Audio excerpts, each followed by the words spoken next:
ఈ నెల మనము ఒక గొప్ప అంశాన్ని గురించి అధ్యయనం చేయబోతూ ఉన్నాం. అదేమిటి అంటే, మనకు మరణం వరకు మనిషి జీవితం ఏమిటి అనేటువంటిది మన కళ్ళకు కనబడుతూనే ఉంటుంది.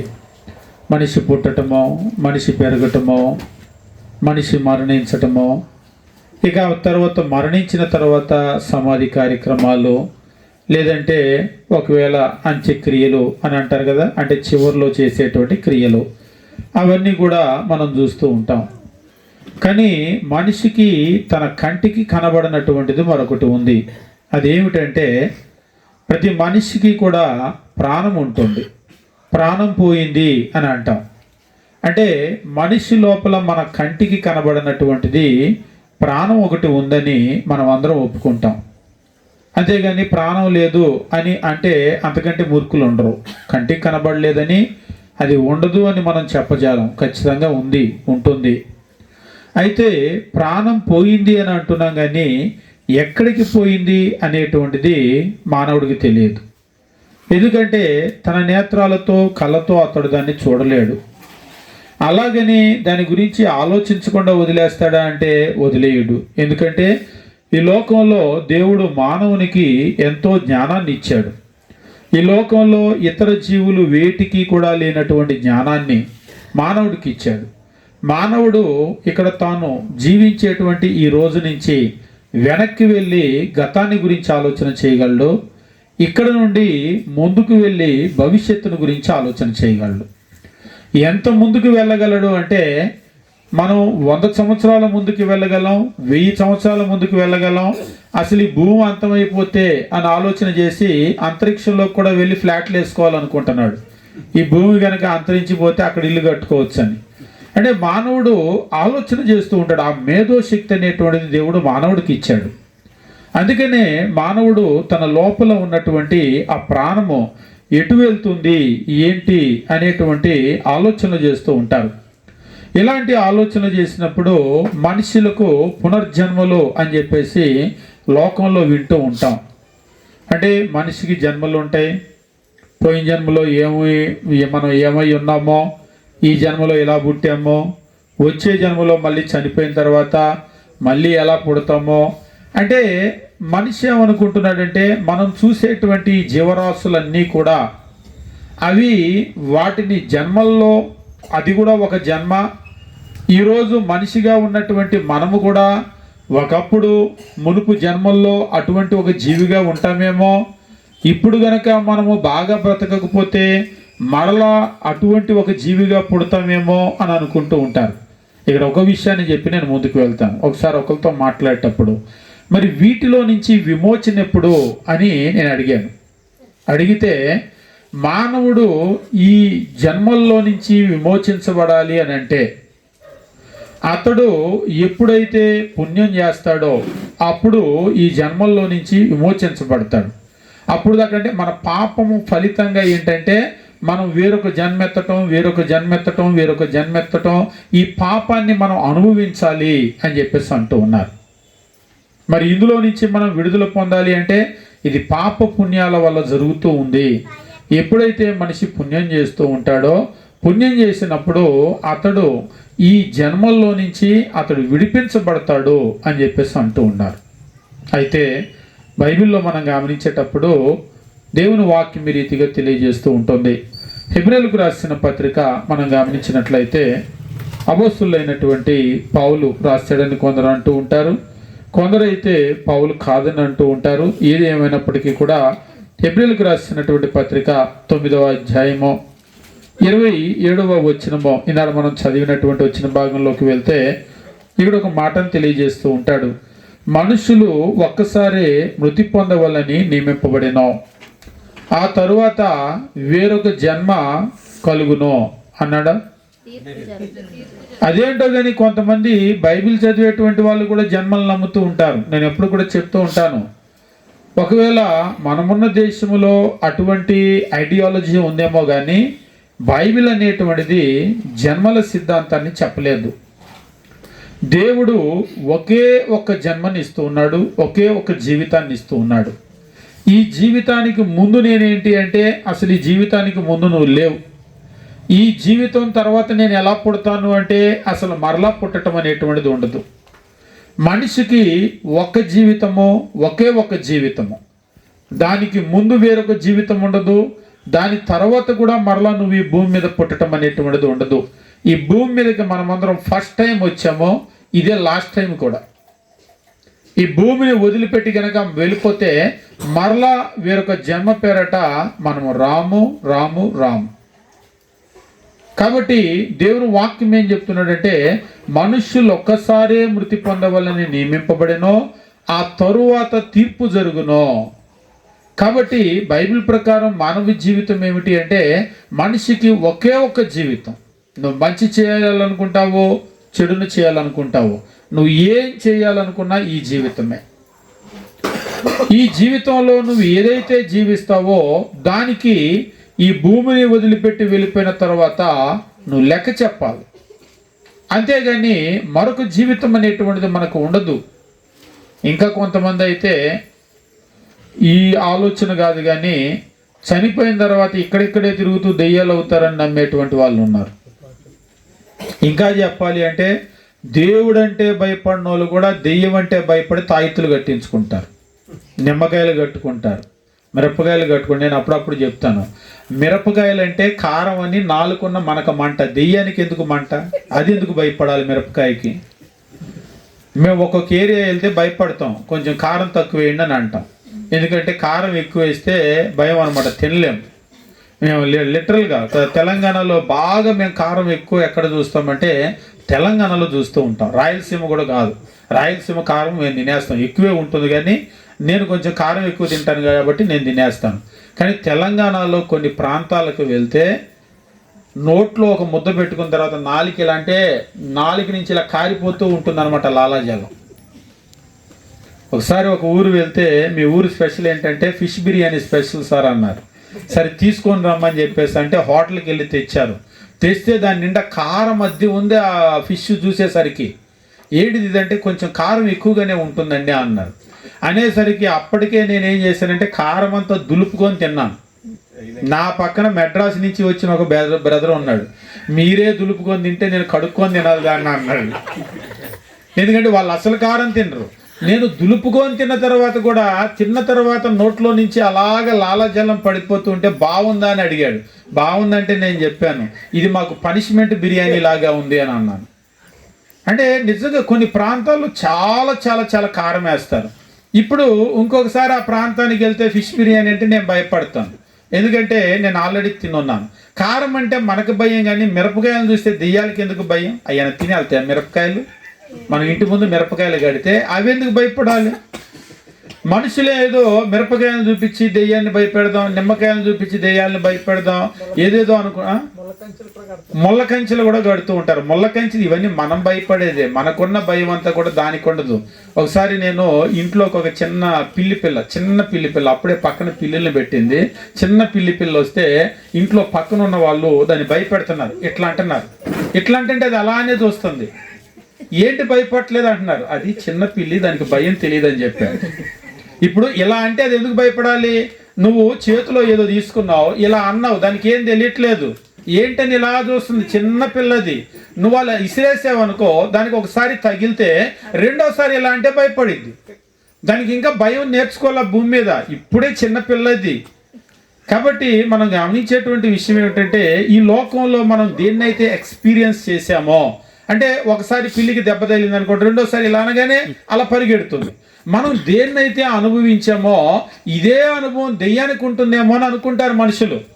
మనం భయపడేదానికి అది కూడా భయపడుతుందేమో అని అనుకుంటూ ఉంటారు. కానీ అలా కాదు. దేవుడు అంటే భయపడినటువంటి వాళ్ళు కూడా దెయ్యం అంటే భయపడతారు. ఎక్కడి నుంచి వస్తే దెయ్యాలని కొందరు అడుగుతారు. మంచి ప్రశ్న. ఎక్కడి నుంచి వస్తే దెయ్యాలంటే ఎవరో కాదు, మనమే చచ్చిపోతే దెయ్యాలు అవుతామని అంటున్నారు.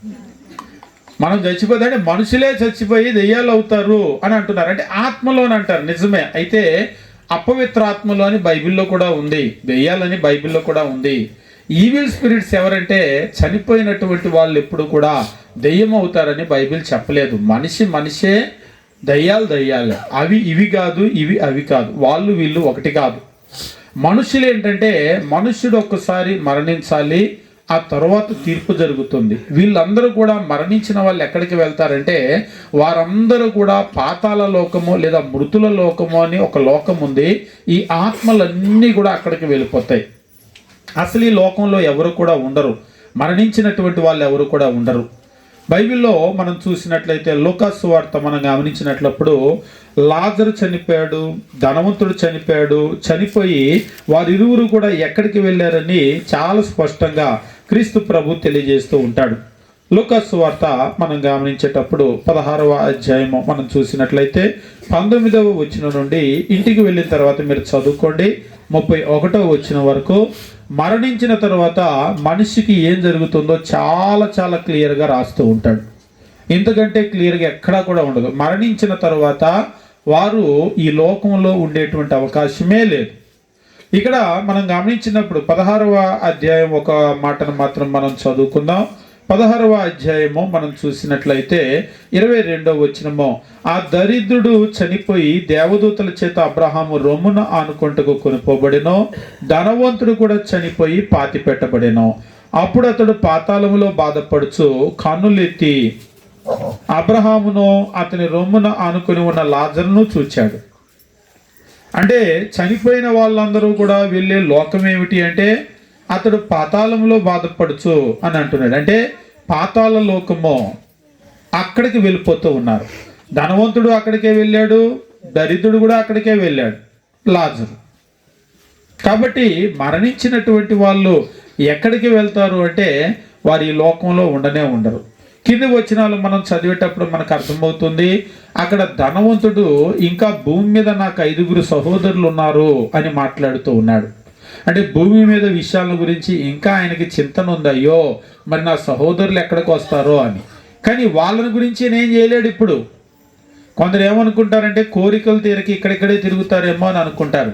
అవును, కోరిక తీరకపోతే కోరిక తీరలేదు ఇక్కడిక్కడే తిరిగి మాత్రం ఏం చేస్తారు వాళ్ళు? నువ్వు బిర్యానీ పెడితే తింటారా? తినరు. వాళ్ళ పేరు చెప్పి వండుకొని మనం తింటమే. ఫోటో ముందు కొంచెం పెట్టి మిగిలిందంతా మనం తింటుంటాం. నిజంగా చనిపోయిన వాళ్ళ పేరు మీద వండి పెట్టి వాళ్ళు తింటూ ఉంటారు, కానీ అది వాళ్ళు ఏం చేయలేరు. ఒకసారి మేము విజయవాడ సమాధుల్లోకి వెళ్తే అక్కడ పేరుకి క్రైస్తవ సమాధులే కానీ ఆ క్రైస్తవ సమాధుల దగ్గర కూడా ఆ క్వార్టర్ బాటిల్ పెట్టేస్తుంటాయి. నిజంగా ఒకసారి ఆ సమాధి మీద ఏమో క్రీస్తునందు మృతునైన మృతులు ధన్యులు అని చెప్పేసి అక్కడ రాశాడు, క్వార్టర్ బాటిల్ పెట్టుంది. అక్కడ సిగరెట్ పెట్టి ఉంటుంది, అగ్గి పెట్టి ఉంటుంది, ఇవన్నీ పెడతారు. మరి ఇవన్నీ పెట్టేటప్పుడు ఏంటంటే ఆ బతుకున్నప్పుడు ఆయనకు అలవాటు ఉండేది. మరి చచ్చిపోయిన తర్వాత ఈ వాక్యం ఎందుకు వేయించారు? మంచి పోరాటం పోరాడి తినని వేస్తారు. ఏ పోరాటం? ఎక్కడ పోరాటం? అక్కడ మేము సమాధి కార్యక్రమాలకు ఎక్కువగా వెళ్తూ ఉంటాం. ఎందుకంటే చనిపోయిన తర్వాత కార్యక్రమాలు జరుగుతూ ఉంటాయి కదా, మేము వెళ్తూ ఉంటాం. వెళ్తే అక్కడ కాటి కాపర్ అని అంటూ ఉంటాం కదా, ఆయన సమాధి దగ్గర కాపలా ఉండేటువంటి ఆయన ఉన్నాడు అనమాట. వీళ్ళు పద్ధతి ప్రకారంగా అన్నీ తీసుకొని వచ్చారు, బీడీ కట్టిచ్చారు, అవి ఇవి ఇచ్చారు. అగ్గిపెట్టేది అన్నాడు ఆయన. అగ్గిపెట్టేదంటే పాపం వీళ్ళు మర్చిపోయి వచ్చారు. అగ్గిపెట్టి లేదంటే అగ్గిపెట్టి లేకపోతే ఏం చేయాలయ్యా అంటున్నాడు. అదేదో ఆయన సమాధిలో ఉన్న ఆయన లేసొచ్చి ఎలిగించుకొని తాగినట్టే మాట్లాడుతున్నాడు. అగ్గిపెట్టి లేకపోతే ఏం చేయాలయ్యా అంటున్నాడు. ఈలోపు ఒక ఆయన్ని నువ్వు అగ్గిపెట్టి తీసుకొని డబ్బులు ఇచ్చి పురమాయిస్తే మోటార్ సైకిల్ వేసుకొని అగ్గిపెట్టి తెచ్చి ఇస్తే అక్కడ పెట్టాడు. అప్పుడు ఆయన లెక్క చూసాం, వెళ్ళండి అన్నాడు. అంటే నేను అనుకున్న పుట్టిన దగ్గర నుంచి లెక్కలన్నీ ఉంటాయి. చచ్చిపోయిన తర్వాత కూడా అక్కడ బీడీ గట్ట పెట్టామంటే అగ్గిపెట్టి పెట్టాలి, సిగరెట్ పెడితే అగ్గిపెట్టి పెట్టాలి. పొరపాటున క్వార్టర్ బాటిల్ కనుక పెట్టారనుకోండి, దాంతోపాటు 2 డిస్పోజల్ గ్లాసులు పెడతారు. ఆయన ఏదో వచ్చి తాగినట్టే, లేకపోతే వెనకాల వచ్చేస్తాడని అదొక భయం. నిజంగా ఈ లోకంలో ఇది చదువుకున్న వాళ్ళకు కూడా పోలేదు. అది చనిపోయిన ఆయన అసలు మీరు కావాలంటే ఆ తర్వాత వెళ్ళి చూడండి, ఆ బీడీ ఆయనే వెలిగించుకొని తాగుతూ ఉంటాడు అక్కడ. ఆయన మొత్తం ఆ బీడీ అయితేనేమి, లేకపోతే సిగరెట్ అయితేనేమి, మందు అయితేనేమి, అన్నీ కూడా అక్కడ పెట్టే అన్నం ఉంటుంది కదా, అది కూడా వాళ్ళు తినేస్తారు. మనమేదో భయపడతాం, కానీ వాళ్ళు ఏం భయపడేటువంటిది ఏమి లేదు. అంటే ఈరోజు మనుషులుగా మనలో ఏమిటంటే చనిపోయిన తర్వాత ఏం జరుగుతుంది అనేటువంటిది మనకు తెలియకపోవటం వల్ల ఎవరు ఏది చెప్తే అది మనం నమ్ముతూ ఉంటాం. ఎవరు ఏ ఆచారాన్ని పాటిస్తూ ఉంటే మనం కూడా తెలిసినా తెలియకపోయినా ఏదైనా కీడు జరుగుతుందేమో అని దాన్ని పాటిస్తూ ఉంటాం. అయితే బైబిల్లో దేవుని వాక్యం చాలా స్పష్టంగా తెలియజేశాడు. మనిషి మరణించిన తర్వాత అతని శరీరం అనేటువంటిది ఈ మంటి నుంచి వచ్చిన శరీరం మంటిలో కలిసిపోతుంది. మనకి ప్రసంగి గ్రంథం 12వ అధ్యాయం 7వ వచనంలో తెలియజేస్తూ ఉంటాడు, మన్నైనది వెనుకటి వలనే మరల భూమికి చేరునో, ఆత్మ దాన్ని దయచేసిన దేవుని యొద్దకు మరలపోవును. ఆత్మ దాన్ని దయచేసిన దేవుని యొద్దకు మరలపోవును. అంతేగాని ఆత్మ సమాధుల్లో తిరగదు, ఆత్మ వచ్చి మన ఇంటి చుట్టూ తిరగదు. ఎందుకంటే ఇంకా ఆత్మ ఏమీ చేయటానికి లేదు అక్కడ. మనము ప్రసంగి గ్రంథం చదివేటప్పుడు జ్ఞాని అయినటువంటి సొలొమోను చనిపోయినటువంటి వారి విషయంలో చాలా చాలా స్పష్టంగా తెలియజేస్తూ ఉంటారు.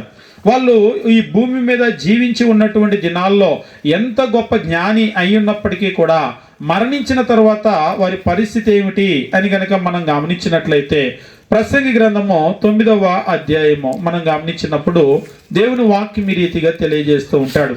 ప్రసంగి గ్రంథము 9వ అధ్యాయము 9వ అధ్యాయము 4వ వచనము, 9వ అధ్యాయము 4వ వచనము, బ్రతికి ఉండి వారితో కలిసి మెలిసి ఉన్న వారికి ఆశ కలదు.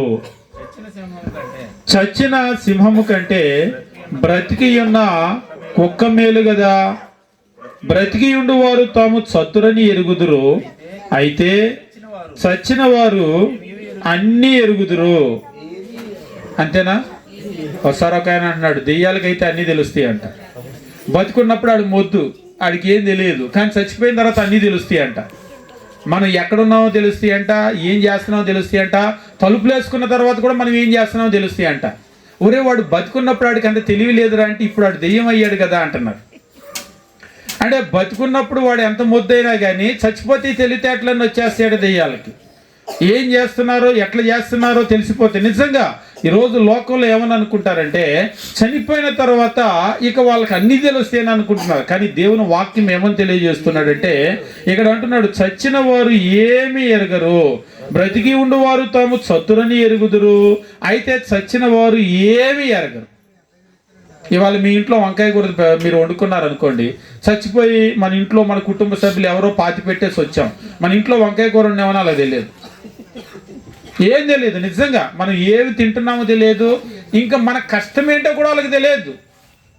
ఒకవేళ బాగుంటే బాగుండొచ్చు, కష్టపడితే కష్టపడవచ్చు, కానీ మన కష్ట సుఖాలు ఏమి తెలియదు. బ్రతికున్నప్పుడు తల్లిదండ్రుల పిల్లల గురించి ఎంత ఆరాటపడుతూ ఉంటారో, ఇంటికి వెళ్తే ఇల్లు వదిలిపెట్టి బయటికి వెళ్తే కూడా పిల్లలు వచ్చారో లేదో ఇంటికి, ఏం తిన్నారో ఏం చేస్తున్నారో ఇదే ధ్యాస. అప్పుడప్పుడు అనిపిస్తూ ఉంటుంది, వాళ్ళు చనిపోయిన తర్వాత ఇంత ఆరాటపడుతూ ఉంటారు కదా పిల్లల గురించి, చనిపోయిన తర్వాత ఏంటి వాళ్ళ పరిస్థితి. మా నాన్నకి క్యాన్సర్ వచ్చింది, క్యాన్సర్తోనే చనిపోయారు. బ్రతికున్నప్పుడు ఆయన కూడా అందరి తల్లిదండ్రుల్లాగానే పిల్లలంటే ఎవరికైనా ఆరాటం ఉంటుంది. ఒకసారి మేము బయటికి వెళ్ళినప్పుడు మీటింగ్కి ఒక సుమో యాక్సిడెంట్ జరిగింది. సుమోలో వెళ్ళినప్పుడు ఆ యాక్సిడెంట్ జరిగి దాదాపుగా సుమో 4 కాళ్ళ మీద వెళ్ళేది, పక్కన ఒక ఆటో టైర్ బరస్ట్ అయ్యి వచ్చి మా సుమోను కొడితే ఇలా లేచింది మా సుమో 2 చక్రాల మీద. నేనే డ్రైవ్ చేస్తున్నా. ఆ 2 చక్రాల మీద ఇలా లేచి ఇలా పడిపోవాల్సింది. ఏదో దేవుని దయ వల్ల మరలా ముందుకెళ్ళిన తర్వాత అలా పడింది. అలా గనక పడితే మా దానిలో కూడా 10 మంది ఉన్నాం, మేము కూడా గల్లంత అయ్యేవాళ్ళం. ఆటోలో ఉన్నటువంటి వాళ్ళందరూ అటు ఇటు విసిరేసినట్లుగా మొత్తము చెదురైపోయారు హైవే మీద. తలలు పగిలిపోయినాయి, రక్తాలు గారిపోతున్నాయి, పిల్లలు ఉన్నారు, పసిపిల్లలు ఉన్నారు, అంతా గందరగోళం. అంత పెద్ద యాక్సిడెంట్ అయ్యి ఇంటికి వచ్చి మేము మాట్లాడుకుంటుంటే అప్పుడు అన్నారు, అదే మీ నాన్న గనక స్పృహలో ఉన్నట్టయితే ఉండేది పరిస్థితి అని అంటూ ఉన్నారు. అంటే ఆయన క్యాన్సర్ వచ్చేసి మంచంలో ఉన్నాడు, ఆయనే వినే పరిస్థితిలో చూసే పరిస్థితిలో లేడు. అదే ఒకవేళ పొరపాటున బాగున్న మనిషి అయితే కంగారు అయిపోతూ ఉంటారు కదా. ఇక ఇప్పుడు ఏమీ లేదు, అది కూడా మంచంలో ఉన్నాడు. రేపు అసలు సమాధిలోకి వెళ్ళిపోతే అసలు ఇంకేం తెలియదు. ఇదంతా మన తాపత్రయం తప్ప మనం కూడా బ్రతికి ఉన్నంత వరకే ఈ భూమి మీద ఆరాటం అంతా కూడా. ఈ భూమిని గనక మనం విడిచి వెళ్ళిపోయామంటే మన ప్రాణం పోయింది అంటే ఇక మనకి ఈ భూమి మీద ఉన్నటువంటి ఏ విషయాలు కూడా తెలియదు, ఏమి తెలియదు. అసలు మన వాళ్ళు ఎలా ఉన్నారో కూడా మనకు తెలియదు. అదే ఇక్కడ జ్ఞాని అయినటువంటి సొలొమోను తెలియజేస్తూ ఉన్నాడు. బ్రతికి ఉండువారు తాము చతురని ఎరుగుదురు, అయితే చచ్చిన వారు ఏమీ ఎరగరు. వారి పేరు మరవబడి ఉన్నది, వారికి ఇక ఏ లాభమో కలగదు. భూమి మీద 100 ఎకరాలు ఉంది, చచ్చిపోయిన తర్వాత ఏంటి లాభం అంటే దస్తావేజులు కూడా వాళ్ళ పేరు మీద ఉంచరు. బతికున్న వాళ్ళు వెంటనే డెత్ సర్టిఫికేట్ పెట్టి మార్చేసుకుంటారు. బతికున్నంత వరకు నా ఆస్తి నా ఆస్తి నా ఆస్తి అంటారు కదా, ఏం ఉండదు. చచ్చిపోగానే డెత్ సర్టిఫికేట్ పెట్టేసుకొని మిగిలినవన్నీ మార్చేసుకుంటారు. ఇక ఆ తర్వాత వాళ్ళ పేరు ఉండదు, ఇక వాళ్ళ పేరు మరవటమే. మార్చేసుకున్నారని వీళ్ళ పేరు ఉంటుంది అనుకుంటారేమో, రేపు వీళ్ళు చచ్చిపోయాక వీళ్ళ డెత్ సర్టిఫికేట్ పెట్టి వాళ్ళ పిల్లలు మార్చుకుంటారు. ఈ భూమి మీద నిజం ఏంటంటే ఎవరి పేరు ఉండదు, మన తాపత్రయం తప్ప. ఇప్పుడు మనం ఉన్నటువంటి ఈ భూమి, ఒకవేళ ఈ కొముదువల్లి ఒక 50 సంవత్సరాల క్రితం వెళ్తే ఎవరిదది? మొన్న మధ్య నేను లార్డ్ డల్హౌసీ గురించి చదువుతూ ఉన్నాను. డల్హౌసీ గురించి చదివినప్పుడు భారతదేశాన్ని ఆయన 3 మిషన్ వర్క్ల మీద పంపించారు. అందులో ఒక విషయం ఏమిటి అంటే భారతదేశంలో ఉన్నటువంటి సంస్థానాలన్నీ కూడా, అంటే రాజులు పరిపాలన చేస్తున్నారు కదా, ఇదంతా కూడా వాళ్ళ బ్రిటిష్ వాళ్ళ ఆధీనంలోకి తీసుకొని రావాలి. 35 సంవత్సరాలు అప్పుడు వచ్చాడు, అతి పిన్న వయస్కుడిగా. మొత్తము భారతదేశంలో ఉన్నటువంటి రాచరికాలన్నీ ఖాళీ చేయించింది ఆయనే. మొత్తం సిపాయిలు తిరుగుబాటు జరిగింది కూడా ఆయన టైంలోనే, ఉక్కుపాదం వేసి అణిచేసింది కూడా ఆయనే, చిన్న వయసు. ఎందుకు చెప్తున్నానంటే ఆయన గురించి, ఆయన అంత కష్టపడి భారతదేశం మొత్తాన్ని కూడా బ్రిటిష్ వాళ్ళు ఈస్ట్ ఇండియా కంపెనీ చేతిలో పెడితే, ఆ తర్వాత ఆయన ఇక్కడ ఒక 13-18 సంవత్సరాలే ఉన్నాడు. తర్వాత ఆయన కాలుకి ఏదో ఒక ఎముకలో జబ్బు వచ్చేసి ఆయన ఇక బ్రిటిష్ వెళ్ళిపోయాడు. ఒక స్కాటిష్ మ్యాన్ ఆయన. ఆ తర్వాత ఆయన చనిపోయాడు. ఆయన తిరుగు ప్రయాణం అయినప్పుడు ఆ పంపిన షిప్ కూడా తిరుగు ప్రయాణానికి అస్సలు బాగలేదు. ఆయన తన ఫ్రెండ్స్తో కూడా చెప్పాడంట, నన్ను చాలా మిస్ట్రీట్ చేశారు అని చెప్పేసి. మరి ఇదంతా దోచాయలు పెట్టేశాడు మొత్తం భారతదేశంలో. కోహినూరు వజ్రం అంటారు కదా, అది కూడా పంపింది ఆయనే. ఇక్కడి నుంచి మొత్తం ఇక్కడ ఉన్నదంతా అక్కడికి పంపించేశాడు. ఆయనకి ఏం మిగిలింది పంపించడం బట్టి? అంత కష్టపడి నేను వాళ్ళకి అంత పంపించాను, అంత చేశాను భారతదేశంలో, నాకేంటి మిగిలిందని అక్కడికి వెళ్ళాక అన్నాడు. ఏంటి మిగిలింది? నీకు ఇచ్చిన జీతమే, అంతే అంతే. ఆ తర్వాత ఆ జబ్బుతో అక్కడికి వెళ్ళిన తర్వాత ఆయన చనిపోయాడు. అయితే అక్కడికి వెళ్ళిన తర్వాత ఆయనకు ఒక 2000 పౌండ్ల ఇది వేశారు, పెన్షన్ ఇచ్చారు. ఆ తర్వాత చనిపోయాడు. ఆయన చదువుతూ ఉంటే నిజంగా ఆయన్ని గురించి చదివేటప్పుడు బాధపడ్డ విషయం ఏంటంటే, మన బ్రిటిష్ అధికారుల్లో చాలా కష్టపడి పనిచేసిన అధికారి ఆయన. ఉదయాన్నే 6 గంటలకి నిద్ర లేచిపోయేవాడట, డిసిప్లిన్గా 6 గంటలకి బెడ్ మీద డ్యూటీ మొదలు పెట్టేసేవాడట. 6 నుంచి 8 గంటల వరకు బెడ్ మీద ఉండే డ్యూటీ చేసేవాడట. అంటే వాళ్ళని పిలిచి వీళ్ళని పిలిచి వాళ్ళ పనులన్నీ పురమాయించేసేవాడట. 8 గంటల తర్వాత సాయంత్రం 5 గంటల వరకు ఆఫీసులో కూర్చొని పనిచేసేవాడట. నిరంతరం ఇదే పని పని పని పని. అంత కష్టపడ్డాడు, చచ్చిపోయాడు. ఆ తర్వాత ఆయన ఏం సంపాదించాడంటే ఏమి లేదు. ఆయనకు సంబంధించిన ప్యాలెస్, బ్రిటిష్లో ఉన్న ప్యాలెస్ చూపించారు, ఏమి లేదు. ఆయనే కాదు, ఈరోజు మనం కూడా కష్టపడతాం కష్టపడతాం కష్టపడతాం కష్టపడతాం, కానీ ఇక్కడ ఏదో సంపాదించామనే తృప్తితో చచ్చిపోతాం, కానీ అది ఏమీ మనం పట్టుకొని వెళ్ళలేం. ఒకసారి మనం చనిపోయామంటే మన పేరు మరవబడిపోతుంది, ఇక మనుషులు మర్చిపోతారు మనల్ని. కాబట్టి బ్రతికి ఉన్నటువంటి వాళ్ళకి ఏ ఆశ అయినా సరే, కానీ చచ్చిపోయినటువంటి వారు ఏమీ ఎరగరు అని చెప్పేసి అంటున్నాడు. 6వ వచనంలో గొప్ప మాటలు చెప్తున్నారు. వారిక ప్రేమింపరు, పగబెట్టుకొనరు, అసూయపడరు, సూర్యుని క్రింద జరుగు వాటిలో దేని యందునో వారికి ఇక ఎప్పటికీ వంతు లేదు లేదు లేదు. అంతేగాని మీరు బిర్యానీ తీసుకొని వెళ్ళి అక్కడ పెట్టి, అయ్యా ఒక్క ముద్ద తినయ్యా, వచ్చి మా అయ్యగా తినయ్యా, బతుకున్నప్పుడు నీకు ఎంత ఆశ అయ్యా, అమ్మ చేతుల మీదుగా తింటానని అన్నావుగా అయ్యా అని ఏడుస్తుంది ఒక ఆమె. చచ్చిపోయిన తర్వాత బతుకున్నప్పుడు అమ్మ చేతి మీద తింటాను వండి పెట్టా అన్నాడు, కానీ ఇక ఇప్పుడు చచ్చిపోయిన తర్వాత నువ్వు వండితో మాత్రం ఆయన వస్తాడా? లేయ్యా మా అయ్యగా ఒక ముద్ద తినయ్యా అని అంటే మాత్రం వస్తాడా? లేకపోతే నువ్వు వండి సమాధి దగ్గర తీసుకెళ్తే మాత్రం వస్తాడా? ఇంక రాడు. భూమి మీద ఉన్నటువంటి వాటి లేక దేనిలో కూడా వాళ్ళకి వంతు లేదు. అందులో ఇంకా కొన్ని విషయాలు చెప్తున్నాడు. వాళ్ళు ఇక ప్రేమింపరు, పగబెట్టుకోరు. బాగా గుర్తుపెట్టుకోండి, పగబెట్టుకోరు. చచ్చాక కూడా దెయ్యమై పగ సాధిస్తాడేమో అనుకుంటారేమో. ఒకసారి ఆ కూరేలు చెప్తే ఇప్పుడు నాకు ప్రశాంతంగా ఉంది అయ్యగారు అంటున్నారు. చచ్చైనా సాధిస్తానన్నాడంట. ఆడు చచ్చాడు. ఇప్పుడు వాడికి వీళ్ళకి చాలా గొడవలు ఉన్నాయి. బతుకున్నప్పుడు ఆడికి భయపడలేదు, కానీ చచ్చిన తర్వాత భయపడుతున్నారు. ఊరోళ్ళు దానికి తగ్గట్టుగానే ఆడి దెయ్యమయ్యాడు, అక్కడ కనబడ్డాడు, ఇక్కడ కనబడ్డాడు, తిరుగుతున్నాడు అంటున్నాడట. వీడు అంతటోడే ఊరు చుట్టూ తిరిగి అందరినీ సాధిస్తాడు అనుకుంటున్నారంట. నేను చెప్పాను, ఒకవేళ ఊర్లో అనుకున్నారేమో, కానీ దేవుని వాక్యం చెప్పేది ఏంటంటే చనిపోయిన వారు ప్రేమించరు, చనిపోయినటువంటి వారు పగబెట్టుకోరు, అసూయపడరు. సూర్యుని క్రింద జరుగు వాటిలో దేని యందును వారికి ఇక ఎప్పటికీ వంతు లేదు, ఎప్పటికీ వంతు లేదు. కాబట్టి ఇంకా భూమి మీద దేనిలో పాలు పొందడానికి వాళ్ళు రారు. వాళ్ళ పేరు చెప్పి వండుకొని మనం తినాల్సిందే కానీ వాళ్ళు రారు. కాబట్టి మరణించినటువంటి వాళ్ళని గురించి లోకంలో చాలా అపోహలు ఉన్నాయి. మరణించినటువంటి వాళ్ళు మరలా దెయ్యాలుగా రావటమో, లేకపోతే వాళ్ళు పగబెట్టుకోవటమో, సాధించటమో ఇలాగ భయపడుతూ ఉంటారు. మీకు తెలుసో లేదో, ఈ చచ్చిపోయిన వాళ్ళు దెయ్యాలు అయ్యారని చెప్పేసి వాళ్ళ నుంచి కాపాడబట్టడానికి తావిత్తులు కట్టుకుంటారు. ఇదొక వ్యాపారం. దయ్యాలను గురించి పెద్ద వ్యాపారాలు జరుగుతూ ఉంటాయి. కానీ మనం గమనించవలసినటువంటి విషయం ఏమిటంటే, మానవ జీవితం చచ్చిపోయినటువంటి వాళ్ళు దయ్యాలు అవుతారు అనేటువంటి తప్ప. అంటే దయ్యాలు లేవా అన్నారు ఒక ఆయన. దయ్యాలు లేవు అని అనలేదు. దయ్యాలు అపవిత్రాత్మలు ఉన్నాయి. దేవుడు ఎలాగైతే ఆత్మో మనకి కూడా అలాగే ఒక ఆత్మనిచ్చాడు. లోపల ఉందా ఆత్మ, శరీరం లోపల. అలాగనే అపవిత్రాత్మలు, దయ్యాలు అని అంటాం కదా, అవి కూడా అపవిత్రాత్మలు. దేవుడు ఉన్నాడు, అలాగనే అపవాది సాతాను ఉన్నాడు. దేవునికి దూతలు ఉన్నారు, ఆత్మల వాళ్ళు. అలాగనే అపవాదిని కూడా అపవిత్రాత్మలు ఉన్నాయి ఆయన తరపున కూడా. ఇవన్నీ కూడా ఆత్మలే. అలాగనే మనకి కూడా శరీరంలో ఆత్మ ఉంది.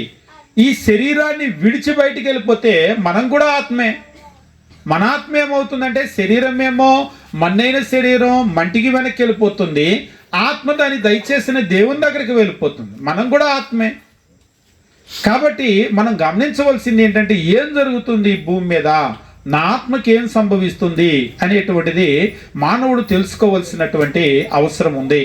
మనుషులు ఏమనుకుంటారంటే, నేను మరణించిన తర్వాత మరలా నా పాప పుణ్యాలని బట్టి ఇక్కడే నేను మరలా పుడుతూ ఉంటానేమో అనేక జన్మలను అనుకుంటూ ఉంటారు. కానీ బైబిల్ తెలియజేసే విషయం ఏమిటంటే, మనిషికి ఒకే ఒక జన్మ ఉంది. దీనికి ముందు మనం ఈ భూమి మీదకి రాలేదు, దీని తర్వాత కూడా మరలా మనం ఈ భూమి మీదకి రాము.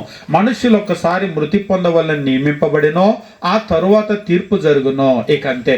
అంతేగాని నీకు మరలా జన్మల్ని దేవుడు ఇవ్వడు. మరి చనిపోయిన తర్వాత వాళ్ళు ఇక్కడ దయ్యాలుగా ఉంటారంటే అపవిత్రాత్మలుగా, ఎట్టి పరిస్థితుల్లో ఇక్కడ అపవిత్రాత్మలుగా ఉండేటువంటి పరిస్థితే లేదు. ఎందుకంటే ఒకసారి చనిపోయిన తర్వాత ఆత్మ దాన్ని దయచేసిన దేవుని దగ్గరికి వెళ్ళిపోవాల్సిందే. వాళ్ళు ఈ భూమి మీద మరలా ప్రేమించటం కానీ, పగబెట్టుకోవటం కానీ, అసూయపడటం కానీ, లేకపోతే ఈ భూమి మీద ఉన్నటువంటి దేనిలో కూడా వారికి ఇక ఎప్పటికీ కూడా వంతు ఉండదు. అంతేకాదు, మనము భూమి మీద నమ్మేటువంటి కొన్ని నమ్మకాలు ఏమిటి అని చెప్పేసి అంటే, మనం భూమి మీద చనిపోయినటువంటి మన పితరులు ఉంటారు, అంటే మన ముందు వాళ్ళు గనక కోపగించారు అని చెప్పేసి అంటే, వాళ్ళు కోపగించడాన్ని బట్టి మనకి అనర్థాలు జరుగుతాయని నమ్మేటువంటి వాళ్ళు ఉన్నారు. అంటే దాన్ని ఇంకా నేను బాగా చెప్పాలంటే మనకు అర్థమయ్యేటట్లుగా పితృపూజలు చేస్తూ ఉంటారు. అంటే మనం ఇంకా ఇలాగా చెప్పినట్లయితే, మీరు చనిపోయిన తర్వాత కూడా చాలా శ్రాద్ధాలు పెడుతూ ఉంటారు. దానికి కలిగిన ప్రధానమైన కారణం ఏంటి? మేము ఉండేటువంటి మా బజార్లో ఎక్కువగా బ్రాహ్మణులు ఉంటారు. మా ఇంటి పక్కన కూడా వాళ్ళే. ఒకసారి అలా అంటున్నారు, చచ్చిపోయిన వాళ్ళు ఏమో కానీ ఆ చచ్చిపోయిన వాళ్ళ పేరు, చచ్చిపోయిన వాళ్ళందరికీ కార్యక్రమాలు చేసి బతుకున్న మేము అప్పుల పాలు అయిపోతామండి అంటున్నారు. సంవత్సరం అంతా కార్యక్రమాలు ఏంటండి మాకు. వాళ్ళు చచ్చిపోతే ఒకసారి జ్ఞాపకార్థ కూడికి పెట్టి అయిపోదంట. ఒకసారి పెట్టి అయిపోదు. ఇక ఆ తర్వాత మీరు చేయాలంటే చేస్తారు, లేకపోతే లేదు. మాకు అట్లా కాదు. మాకు చనిపోయారంటే వాళ్ళ పేరు మీద కార్యక్రమాలు సంవత్సరం ఉన్నా లేకపోయినా అప్పు చేసైనా చేయాల్సిందే మేము. వాస్తవంగా మేము ఈ కార్యక్రమాలకే మా దగ్గర ఉన్న డబ్బులన్నీ అయిపోయి అప్పుల పాలు అయిపోయాం అని చెప్పేసి అంటున్నారు. అవును, ఎందుకది అని అడిగితే, లేదండి చేయకపోతే అరిష్టం మాకు. ఇప్పటికి కూడా మనం గమనించినట్లయితే మనకంటే ముందు చనిపోయినటువంటి మన పితరులు ఎవరైతే ఉంటారో వాళ్ళు గనక మన మీద కోపగించుకుంటే బ్రతికున్నటువంటి మనకి అనర్థాలు జరుగుతాయని మనం నమ్ముతూ ఉంటాం, ముఖ్యంగా మనం ఉన్న లోకంలో. అయితే మరలా ఇక్కడ మనం జ్ఞాపకం చేసుకోవాల్సిన విషయం ఏంటంటే, చనిపోయినటువంటి వాళ్ళు ఎవరైనా సరే, వాళ్ళు ఏ కులమైనా ఏ మతమైనా, దేవుని నమ్మినా దేవుని నమ్మకపోయినా అందరికీ ఒకటే జరిగేది. వాళ్ళ శరీరాలు మంటికి వెళ్ళిపోతాయి. వాళ్ళ మతాచారాలు, కులాచారాలు, ప్రాంతాచారాలను బట్టి ఆత్మ దాన్ని దయచేసిన దేవుని దగ్గరికి వెళ్ళిపోతుంది. వాళ్ళెవ్వరూ కూడా ఇక మరణించినటువంటి వాళ్ళు ప్రేమించరు, అసూయపడరు, పగబెట్టుకోరు. వారికి భూమి మీద జరిగేటువంటి దానిలో దేని మీద ఇక మీదట ఏన్నట్టుగానో వాళ్ళకి వంతు లేదు. కాబట్టి ఇక భూమి మీద వాళ్ళు ఏమి కూడా చేయటానికి ఇక మరలా వాళ్ళు తిరిగి రారు ఏమి చేయటానికి. కాబట్టి మనం గమనించవలసినటువంటి విషయం ఏమిటి అంటే, ఈ భూమి మీద మరణించినటువంటి వాళ్ళకి ఏం సంభవిస్తుంది అని చెప్పేసి మనం గమనించినప్పుడు, ఒకటి, మరణించినటువంటి వాళ్ళు మరలా మరుజన్మల పేరుతో ఈ భూమి మీదకి రారు. రెండు, మరణించినటువంటి వాళ్ళు దెయ్యాలుగా కూడా ఇక్కడికి రారు. అంతేకాదు, మరణించినటువంటి వాళ్ళు అక్కడికి వెళ్ళిపోయి కూడా మన మీద కోపం పెట్టుకోరు. అక్కడికి వెళ్ళిపోయి అసలు ఏమీ చేయటానికి ఏమి కూడా ఉండదు. మరి ఏం జరుగుతుంది మరణించినటువంటి వాళ్ళకు? మరణాన్ని గురించి అసలు బైబిల్ ఏం చెప్తుంది అంటే, మరణాన్ని గురించి బైబిల్ చెప్పేటువంటిది మొట్టమొదటి విషయము హెబ్రీయులకు రాసిన పత్రిక 9వ అధ్యాయం 27వ వచనంలో మనం గమనించాం. మనుషులు ఒక్కసారి మృతి నొందవలెన నియమింపబడెనో, ఆ తరువాత తీర్పు జరుగును. మరణాన్ని గురించి బైబిల్ ఏం తెలియజేస్తుందంటే, మరణించిన తర్వాత, ఒకసారి మరణించిన తర్వాత ఇక ఆ తర్వాత తీర్పు, ఇక అంతే. అంతేగాని మరలా భూమి మీదకి రావటం అనేటువంటిది ఉండదు. రెండవది, మరణించిన తర్వాత అసలు ఆత్మ ఎక్కడికి వెళ్తుందంటే, ప్రసంగి గ్రంథం 12వ అధ్యాయం 7వ వచనంలో, మన్నైనది వెనుకటి వలనే మరల భూమికి చేరును, ఆత్మ దాన్ని దయచేసిన దేవుని యొద్దకు మరల పోవును. మరణించినటువంటి వాళ్ళు ఎక్కడికి వెళ్తారంటే, స్ట్రైట్గా చెప్తున్నాడు, క్లియర్గా చెప్తున్నాడు, ఆత్మ దాన్ని దయచేసిన దేవుని యొద్దకు మరల పోవును. దేవుని యొద్దకు అనగానే కొంతమంది నేరుగా పరలోకం వెళ్ళిపోతుందేమో అని అనుకుంటారు. పరలోకం కాదు, ఒక ఇంటర్మీడియట్ ప్లేస్ ఉంది. అంటే మధ్యలో ఉండేటువంటి ఒక స్థలం ఉంది, అదే మృతుల లోకము. ఇలాగ మన లూకా సువార్త 16వ అధ్యాయం 19వ వచనం నుంచి మనం చదివినప్పుడు, నేరుగా దేవుని దగ్గరకు వెళ్ళిపోకుండా ఏం చేశాడంటే, మధ్యలో ఒక స్థలము, పాతాళ లోకం, అంటే కంటికి కనబడని ఒక లోకం ఉంది. ఈ మరణించిన ఆత్మలన్నీ కూడా అక్కడికి వెళ్తూ ఉన్నాయి. అక్కడ కూడా రెండు స్థలాలు ఉన్నాయి, ఒకటే స్థలం కాదు. అదేమిటి అంటే, వేదన పొందే స్థలం ఒకటి, విశ్రాంతి పొందే స్థలం ఒకటి. ఎవరైతే దేవుడు చెప్పినట్లుగా జీవించారో వారు ఆ దేవుని దగ్గర ఆ స్థలానికి వెళ్ళి వాళ్ళు విశ్రాంతి పొందుతూ ఉంటారు. ఎవరైతే దేవుడు చెప్పినట్లుగా జీవించలేదో వాళ్ళు వేదన పొందేటువంటి ఆ స్థలానికి వెళ్తారు. మనం చూస్తూ ఉంటాం, ధనవంతుడు భూమి మీద చాలా ధనవంతుడే కానీ ఆయన అక్కడికి వెళ్ళిన తర్వాత వేదన పొందుతూ ఉన్నాడు.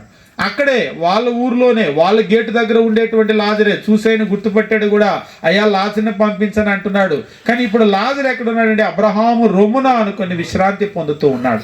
కాబట్టి పాతాళ లోకంలో రెండు స్థలాలు ఉంటే ఆ మృతుల లోకంలో, ఒకటి విశ్రాంతి పొందే స్థలము, మరొకటి వేదన పొందే స్థలము. అవును, అటు వాళ్ళు ఇటు, ఇటు వాళ్ళు అటు వెళ్ళొచ్చు కదా, మారొచ్చు కదా అంటే లేదు, మధ్యలో మహా అగాధం ఉంచబడి ఉంది. కాబట్టి అటు వాళ్ళు ఇటు కానీ ఇటు వాళ్ళు అటు కానీ వెళ్ళటానికి వీల్లేదు. ఎక్కడికి వెళ్ళినటువంటి వాళ్ళు అక్కడే ఉండాలి. ఎప్పటి వరకు ఇదంతా అంటే, క్రీస్తు ప్రభు యొక్క రెండో రాకడ వరకు. ఈ రెండో రాకడ తర్వాత ఏం జరుగుతుందంటే, తీర్పు జరుగుతుంది. అంటే తీర్పు వరకు ఏం చేశాడంటే వాళ్ళని అలా ఉంచాడు. ఒకసారి ఒకళ్ళు అన్నారు, ఎందుకంటే ఉంచడం, తీర్పు తీర్చేస్తే అయిపోవాలా, పని పెండింగ్ ఎందుకు అన్నారు. అంటే ఎందుకంటే మరి మనమంతా ఉన్నాంగా, ఈ భూమి మీద మనమంతా ఉన్నాం కదా. దేవుడు తీర్పు ఒక్కసారే పెడుతూ ఉన్నాడు. తీర్పు ఒక్కసారే జరుగుతుంది. చచ్చిపోయిన వాళ్ళకి చచ్చిపోయినట్టు అక్కడ తీర్పు జరగదు.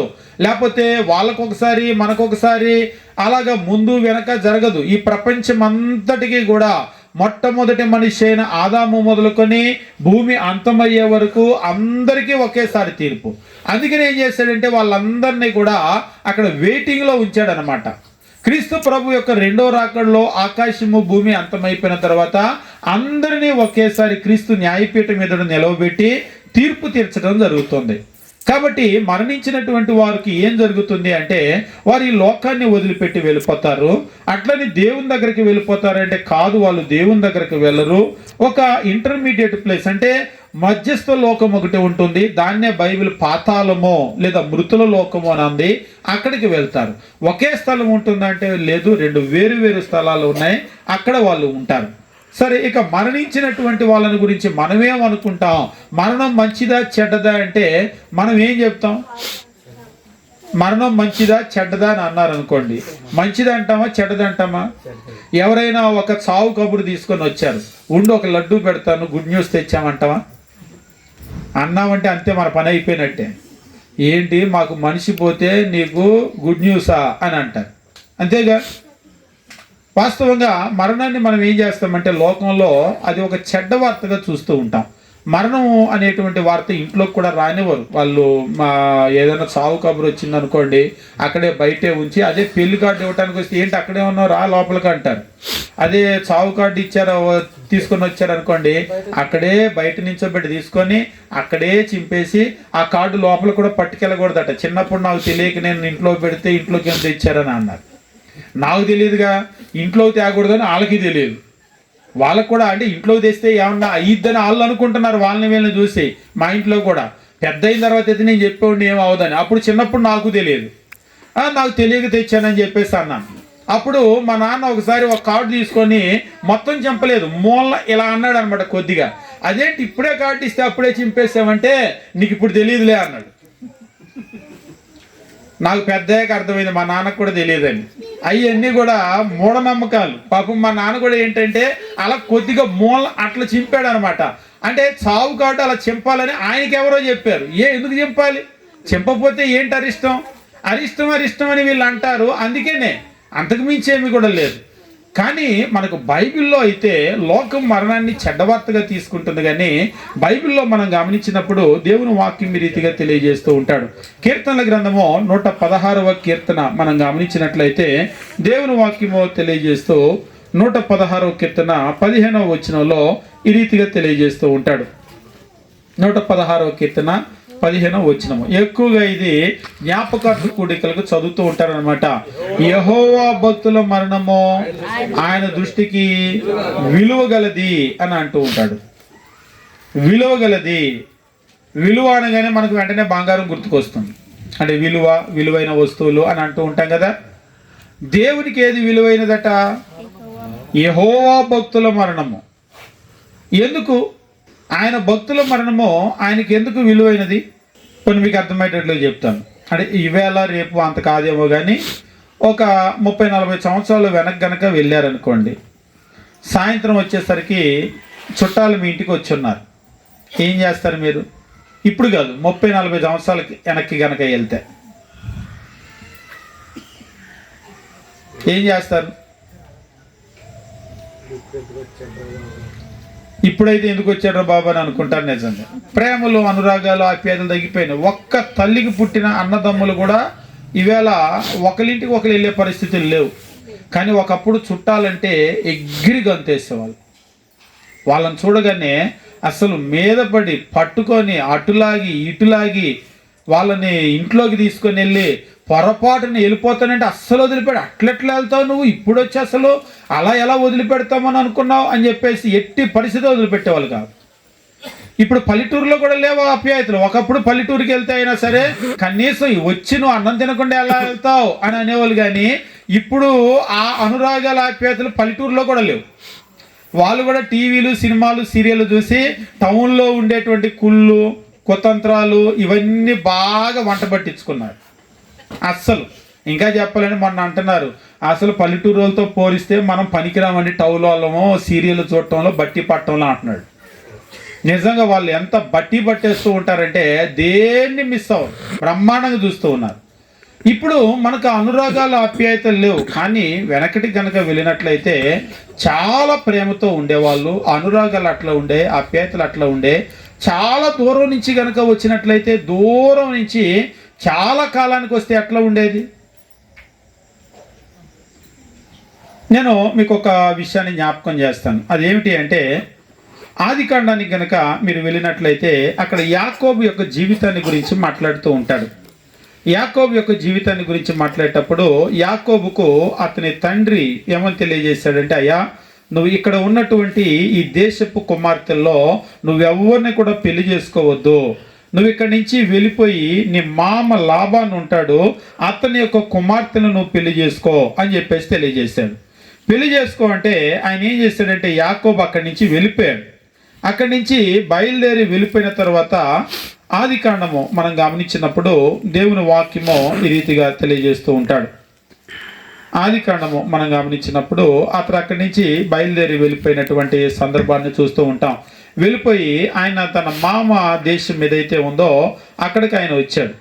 అక్కడికి ఆయన వచ్చినప్పుడు అక్కడ ఆ దేశపు వాసులతో మాట్లాడుతూ ఉంటాడు. 29వ అధ్యాయము మనం గమనించినప్పుడు 29వ అధ్యాయము, యాకోబు బయలుదేరి తూర్పు జనుల దేశానికి వెళ్ళెను. అతడు చూచినప్పుడు పొలంలో ఒక బావి కనబడెను. అక్కడ దాని యొద్ద గొర్రెల మందలు 3 పండుకొని ఉన్నాయి. కాపర్లు మందలకు ఆ బావి నీళ్లు పెట్టుదురు. ఒక పెద్ద రాయి ఆ బావి మీద మొత వేసి ఉండెను. అక్కడికి మందలన్నీ కూడి వచ్చినప్పుడు బావి మీద రాతిని పొర్లించి వారు నీళ్లు పెడుతూ ఉంటారు. 4వ వచనం, యాకోబు వారిని చూచి, అన్నలారా మీరు ఎక్కడి వారిని అడగగా వారు మేము హారాను వారము అన్నారు. అతడు నాహోరు కుమారుడైన లాబాను మీరు ఎరుగుదురా, అంటే యాకోబు మామ అన్నమాట, మీరు ఎరుగుదురా అని వారిని అడగగా వారు ఎరుగుదుము అనివి. మరియు అతడు క్షేమంగా ఉన్నాడా అని అడగగా వారు క్షేమంగానే ఉన్నాడు, ఇదిగో అతని కుమార్తె అయిన రాహేలు గొర్రెల వెంట వచ్చుచున్నదని చెప్పిరి. బాగా గమనించండి, ఆయన క్షేమంగానే ఉన్నాడు, ఆయన కూతురు అదిగో గొర్రెలను తోలుకొని వస్తుంది అని అన్నారు. ఈ యాకోబుకి లాబాను మామ, అదిగో ఆయన కూతురు అంటే మామ కూతురు అనమాట, గొర్రెలు తోలుకొని వస్తుంది అని అన్నారు. 7వ వచనమో, అతడు ఇదిగో ప్రొద్దు ఇంకా చాలా ప్రొద్దు ఉన్నది, పశువులు పోగు చేయు వేళ కాలేదు, గొర్రెలకు నీళ్లు పెట్టి పోయి వాటిని మేపుడి అని చెప్పేసి అన్నాడు అని వాళ్ళతో చెప్తూ ఉన్నాడు అనమాట. ఈలోపు ఆయన మామ కూతురు వచ్చింది. 10వ వచనం మనం గమనించినప్పుడు, మామ కూతురు వచ్చినప్పుడు యాకోబు తన తల్లి సహోదరుడైన లాబాను కుమార్తె రాహేలును తన తల్లి సహోదరుడైన లాబాను గొర్రెల మందలను చూచినప్పుడు అతడు దగ్గరకు వెళ్ళి బావి మీద నుంచి రాతిని పొర్లించి తన తల్లి సహోదరుడు లాబాను గొర్రెలకు నీళ్లు పెట్టెను. యాకోబు రాహేలును ముద్దు పెట్టుకొని ఎలుగెత్తి ఏడ్చెను. చాలా కాలం తర్వాత చూశాడు కదా. చూసిన తర్వాత ఆయనలో ఏమైందంటే ఆ ఆప్యాయత ఆయన లోపల నుంచి పెళ్ళుబికేని అంటాం కదా, అది బయటికి వచ్చి ముద్దు పెట్టుకుని ఎలుగెత్తి ఏడ్చెను. మరియు యాకోబు తాను ఆమె తండ్రి బంధువుననియు రిబ్కా కుమారుననియు రాహేలుతో చెప్పినప్పుడు ఆమె పరిగెత్తిపోయి తన తండ్రితో చెప్పాను. ఎవరు నువ్వు అనందా, దూరంగా వెళ్ళందా? ఆమె పరిగెత్తుకొని పోయి తన తండ్రితో చెప్పింది. మా చిన్నప్పుడు కూడా నాకు గుర్తు, బంధువులు వస్తున్నారంటే పరిగెత్తుకుని వెళ్ళే వాళ్ళం ఎదురు. ఇవాళ బంధువులు వస్తుంటే నా చిన్నప్పుడు నాకు కూడా గుర్తే, బంధువులు వస్తే పరిగెత్తుకొని వెళ్ళేవాళ్ళు, పిల్లలు పరిగెత్తుకొని ఎదురొచ్చేవాళ్ళు, ఎదురొచ్చి గట్టిగా పట్టుకునేవాళ్ళు, కావలించుకునేవాళ్ళు. ఈరోజు పిల్లలు కూడా అలా కావలించుకునే పరిస్థితులు లేవు. మరి ఏంటో అంటే సంథింగ్ ఈజ్ రాంగ్ అని అంటూ ఉంటాం కదా. మనుషుల్లో అనురాగాలు ఆప్యాయతలు అన్నీ కూడా అయిపోయినాయి, ఇంకేమీ లేవు, మొత్తం ఖాళీ అయిపోయినాయి. కానీ ఒకప్పుడు అట్లా ఉండేది కాదు. చాలా చాలా చాలా ప్రేమతో ఉండేవాళ్ళు. మనుషుల మధ్యలో ఆ ప్రేమ అనురాగము ఆప్యాయత అట్లా ఉండేది. ఎవరైనా బంధువులు వస్తారు అంటే వాళ్ళ కొరకు ఎదురు చూసేవాళ్ళు, రమ్మని అనేవాళ్ళు. అంటే ఎందుకు ఈ మాట ఇంతసేపు నేను తెలియజేస్తున్నానంటే, దేవుడు తన బిడ్డల విషయంలో ఎట్లా ఎదురు చూస్తూ ఉన్నాడంటే, ఇందాక మనం చదివినటువంటి వచ్చిన భాగం కీర్తన గ్రంథం మనం చదివినప్పుడు 116వ కీర్తన 15వ వచనంలో, యెహోవా భక్తుల మరణము ఆయన దృష్టికి విలువైనది. అంటే తన బిడ్డలు తన పిల్లలు అందరి గురించి మాట్లాడాల. యెహోవా భక్తులు అంటే ఆయన యందు భక్తి కలిగినటువంటి ఆయన పిల్లలు మరణించటం అంటే మరలా తిరిగి రావటం. ఆ రావటాన్ని గురించి ఆయన చాలా ఎదురు చూస్తూ ఉన్నాడు. అది ఆయనకి చాలా విలువైనటువంటిది. కాబట్టి మరణాన్ని గురించి మనం ఈ లోకంలో ఏమనుకుంటామో కానీ దేవుడు తన పిల్లల కొరకు ఎదురు చూస్తూ ఉన్నాడు. ఎంత ఎదురు చూస్తూ ఉన్నాడంటే బైబిల్లో అంటున్నాడు, యెహోవా భక్తుల మరణము ఆయన దృష్టికి విలువైనది అని చెప్పేసి అంటున్నాడు. అంతేకాదు బైబిల్లో మనం గమనించేటప్పుడు అప్పుడప్పుడు మనం అనుకుంటూ ఉంటాం, యెషయా గ్రంథము 57వ అధ్యాయము 1-2 వచనాలు మనం గమనించేటప్పుడు దేవుని వాక్యం ఈ రీతిగా తెలియజేస్తూ ఉంటాడు. యెషయా గ్రంథము 57వ అధ్యాయం మనం గమనించినప్పుడు 1-2 వచనాలను మనం చూసినట్లయితే, నీతిమంతులు నశించుట చూచి ఎవరినో దాన్ని మనస్సున పెట్టరు, భక్తులైన వారు తీసుకొని పోబడుచున్నారు, కీడు చూడకుండా నీతిమంతులు కొనిపోబడుచున్నారని ఎవనికినే తోచదు. మంచోళ్ళు ఎప్పుడైనా చచ్చిపోయారు అనుకోండి, మనకేమనిపిస్తుంది? ఎప్పుడు మమ్మల్ని అడిగేటువంటి ఒక టఫ్ క్వశ్చన్ ఏమిటి అంటే, కఠినమైన ఒక ప్రశ్న. బైబిల్లో మీరు గమనించేటప్పుడు యోషియా అని ఒక మంచి రాజు ఉంటాడు, చాలా మంచి రాజు. కానీ ఆ మంచి రాజు ఏమైందంటే, ఐగుప్తు రాజు యుద్ధానికి వెళ్తూ వాస్తవంగా ఆయనకి యోషియాకి మధ్యలో ఏం గొడవ లేదు. ఈయన దేశం మీద నుంచి దాటుకొని యుద్ధానికి వెళ్ళాలి అశ్షూరీయుల మీదకి.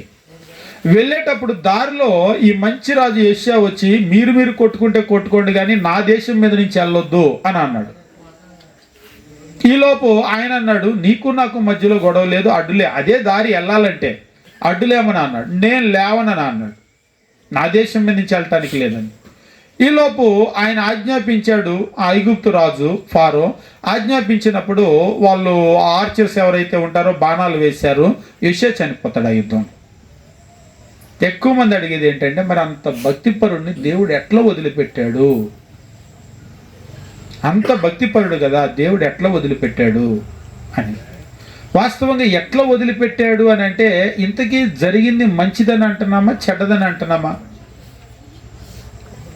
ఫస్ట్ మనం నిర్ణయించుకోవాల్సింది ఏంటంటే, జరిగింది మంచా చెడా? జరిగింది మంచే గనక అయితే భక్తుడికి మంచి జరగటంలో ఆశ్చర్యం ఏముంది? మనమేమనుకుంటామంటే, మరణం అనేటువంటిది చెడ్డది అని అనుకుంటాం. అక్కడొచ్చింది సమస్య అంతా. వాస్తవంగా మరణం అనేటువంటిది చెడ్డది కాదు. లోకం ఏమనుకుంటుందంటే మరణము చెడ్డది అని అనుకుంటూ ఉన్నారు. కానీ కొన్ని సందర్భాల్లో నేను మీకు జ్ఞాపకం చేస్తాను చూడండి, ఖచ్చితంగా అవునని మీరు అంటారు. మేము బాగా బెడ్లో పడి అనారోగ్యాలతో ఉన్నటువంటి వాళ్ళకి ప్రార్థన చేయమని మమ్మల్ని పిలుస్తూ ఉంటారు. ఒకసారి మేము ఒక పేషెంట్ దగ్గరికి వెళ్ళాం, క్యాన్సరు, అప్పటికే బెడ్లో పడిపోయి చాలా రోజులు అయిపోయింది, ఇక చివరి దశకు వచ్చారు.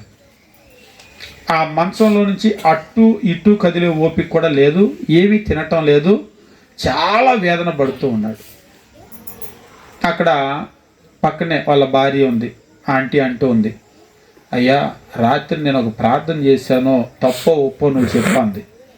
ఏంటంటే చెప్పండి అంటే, అంకుల్ బాధ చూడలేక తీసుకొని వెళ్ళిపోమని దేవుడిని అడిగానయ్యా. పిల్లలు అట్లెట్లా చేస్తావు, తప్పు కదా నువ్వు నాన్నని అని వాళ్ళ కూతురు అంటుందంట.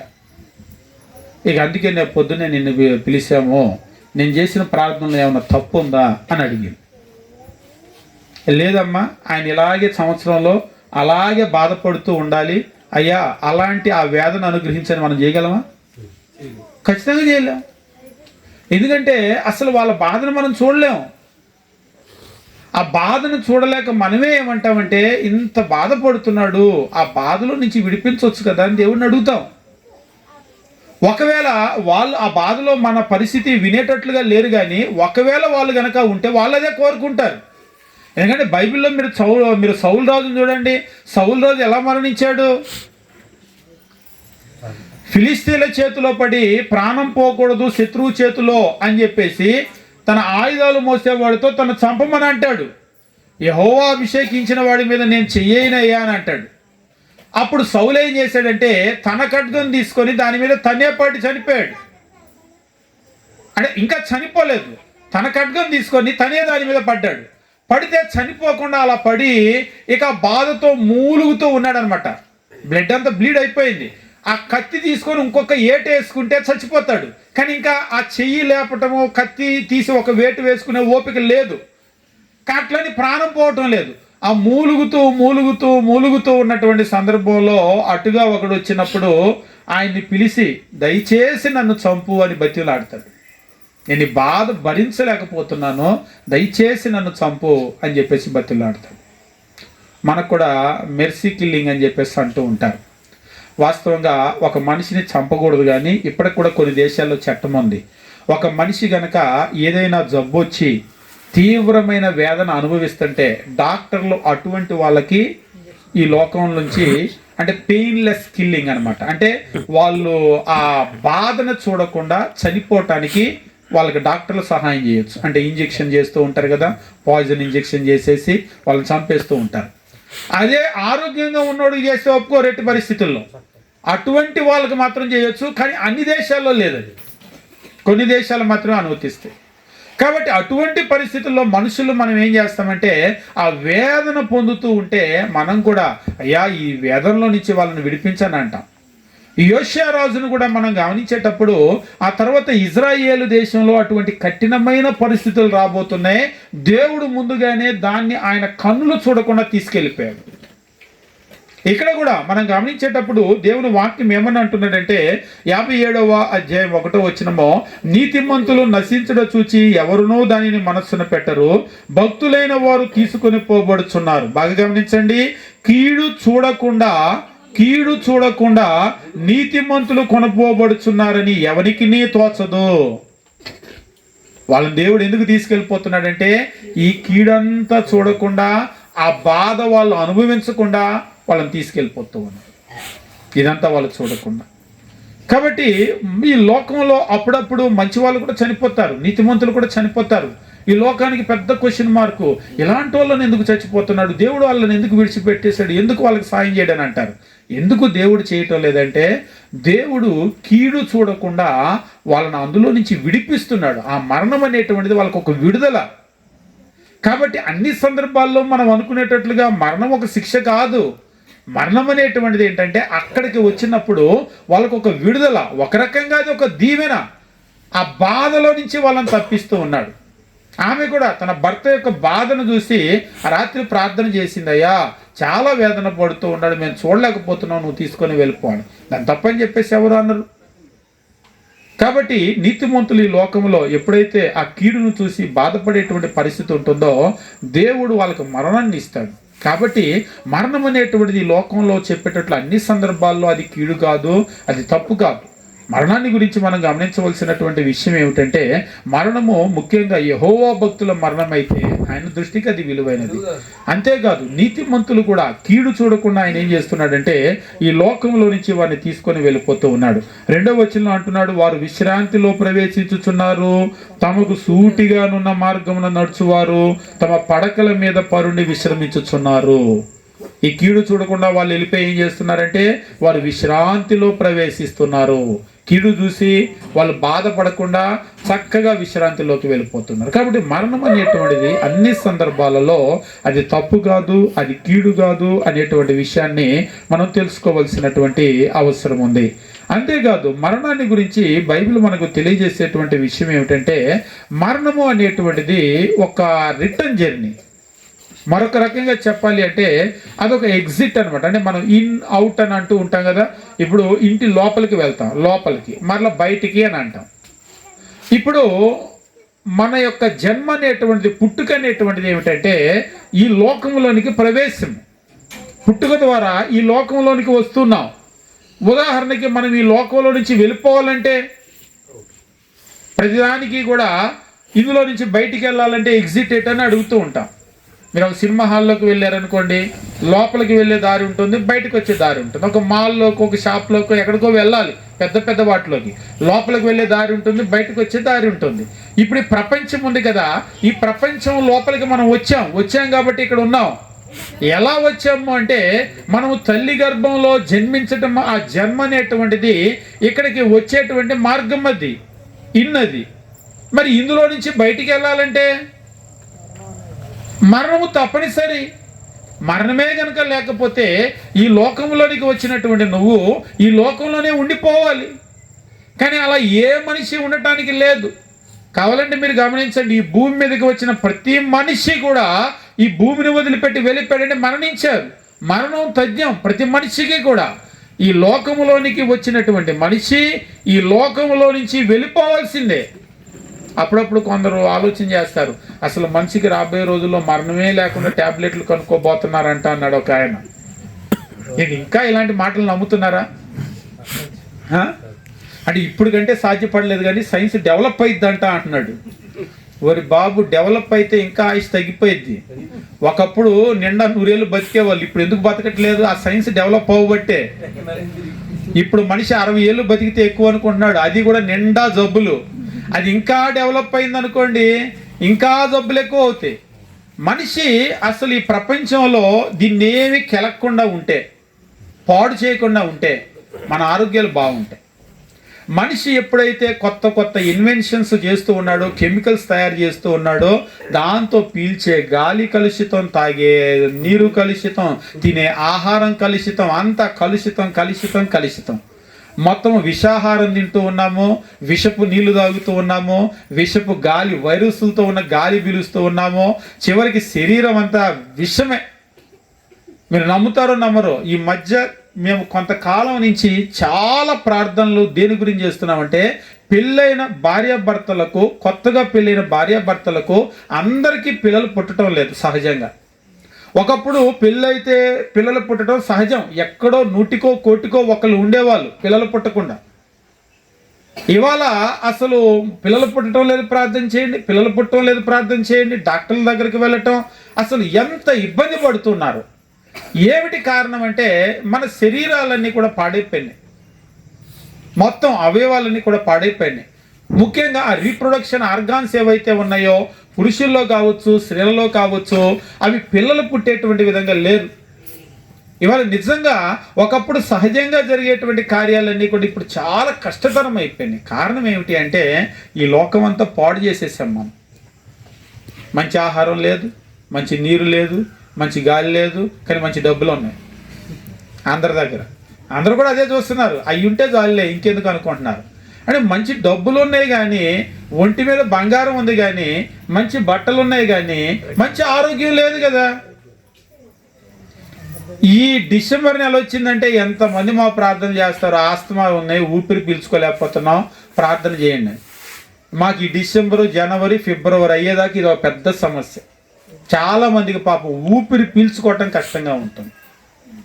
ఒకసారి ఒకళ్ళు అంటున్నారు, పిల్లలేమో ఏసీ పెట్టుకున్నారు కొత్తగా, నాకేమో ఏసీ పడదు, ఆపండ్రా అంటే ఆపరంట, నువ్వు పోయి హాల్లో పడుకో అంటున్నారంట.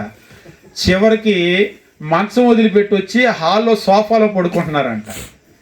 ఏంటండి ఈ కర్మ అని చెప్పేసి అంటే, ఏం చేస్తాం, నాకు ఏసీ పడదు కదా అని అంటున్నారు.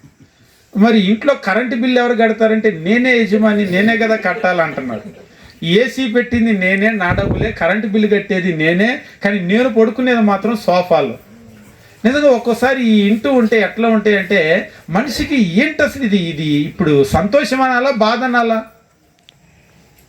ఈ లోకము మనం ఏం చేసేసామంటే, మనం దీన్ని పూర్తిగా మనం పాడు చేసేసాం. మనిషి ఈ లోకంలోనికి ఎలాగైతే వస్తున్నాడో, వచ్చినటువంటి మనిషి లోకంలో నుంచి ఖచ్చితంగా వెళ్ళాల్సిందే, 100కి 100 రూపాయలు. ఒక్కొక్కరు దీర్ఘాయుషులు అనుభవిస్తారు, ఒక్కొక్కరు త్వరగా వెళ్ళిపోతారు. కానీ నిజమేమిటి అంటే, ఖచ్చితంగా మనం వెళ్ళాల్సిందే. మరణం అనేటువంటిది ఏమిటి అంటే, మన తిరుగు ప్రయాణం అది, అంతేగాని అదేం కీడు కాదు. లోపలికి వచ్చిన వాళ్ళు బయటికి వెళ్లకుండా ఎవరు ఉండరు, ఖచ్చితంగా వెళ్ళాల్సిందే. కాబట్టి మరణం అనేటువంటిది సహజం. అది పుట్టడం ఎంత సహజమో మరణం కూడా అంతే సహజం, అంతేగాని అదేం కీడు కాదు, అదేం చెడు కాదు. బైబిల్లో అందుకనే తెలియజేస్తూ ఉన్నాడు. ఈ విషయాన్ని గమనించి మనం ముగిద్దాం. తిమోతికి రాసినటువంటి 2వ పత్రిక మనం గమనించేటప్పుడు అపోస్తలుడైనటువంటి పౌలు ఈ రీతిగా తెలియజేస్తూ ఉంటాడు. తిమోతికి రాసినటువంటి 2వ పత్రిక 4వ అధ్యాయము 6వ వచనంలో తన యొక్క మరణాన్ని గురించి ఆయన మాట్లాడుతూ, నేనిప్పుడే పానార్పణముగా పోయబడుచున్నాను, నేను వెడలిపోవు కాలము సమీపమై ఉన్నది. నేను వెడలిపోవు కాలము, the time of my departure అని అంటూ ఉంటాడు. The time of my departure. మీరు రైల్వే స్టేషన్కి వెళ్ళి చూస్తే డిపార్చర్స్ ఉంటాయి, ఎయిర్పోర్ట్కి వెళ్ళి చూస్తే డిపార్చర్స్ ఉంటాయి.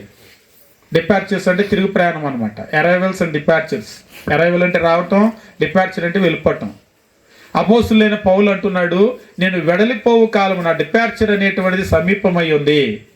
ఇదేంటి ఏదో రైల్వే స్టేషన్లో రైలు ఎక్కటమో ఫ్లైట్ ఎక్కటమో వెళ్ళిపోయేటట్లు డిపార్చర్ అంటున్నాడంటే, అవును, ఈ లోకంలో నుంచి డిపార్చర్, ఈ లోకాన్ని వదిలిపెట్టి వెళ్ళిపోయేటువంటి కాలం సమీపమై ఉంది.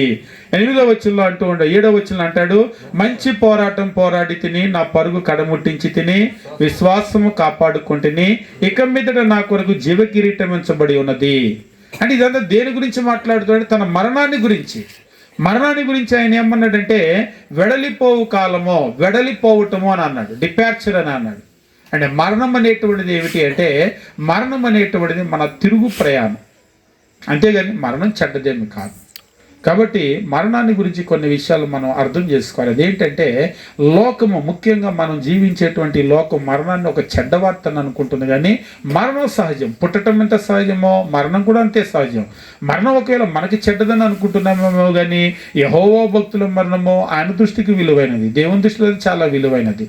అంతేకాదు నీతిమంతులు ఎవరైతే ఉన్నారో, భక్తులు ఎవరైతే ఉన్నారో వారు కీడు చూడకుండా వాళ్ళకి ఆ మరణాన్ని దేవుడు తీసుకొని వస్తూ ఉన్నాడు. కాబట్టి మరణం అనేటువంటిది కొందరు విషయంలో అయితే చాలా దీవెన, ముఖ్యంగా చాలా వేదన పొందుతూ బెడ్లో కనుక ఉంటే మనం ప్రార్థన చేస్తాం, అయ్యా కొంచెం త్వరగా తీసుకో ఆ వేదన నుంచి తప్పించమని.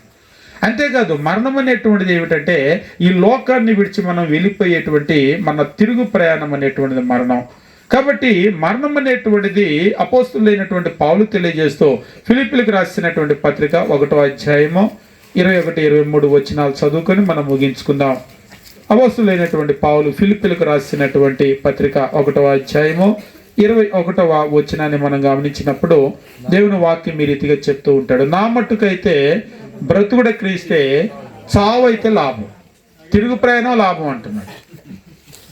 ఎక్కడ ఉండటం లాభమా, లేకపోతే అమెరికాలో ఉండటం లాభమా అంటే మీరేం కోరుకుంటారు?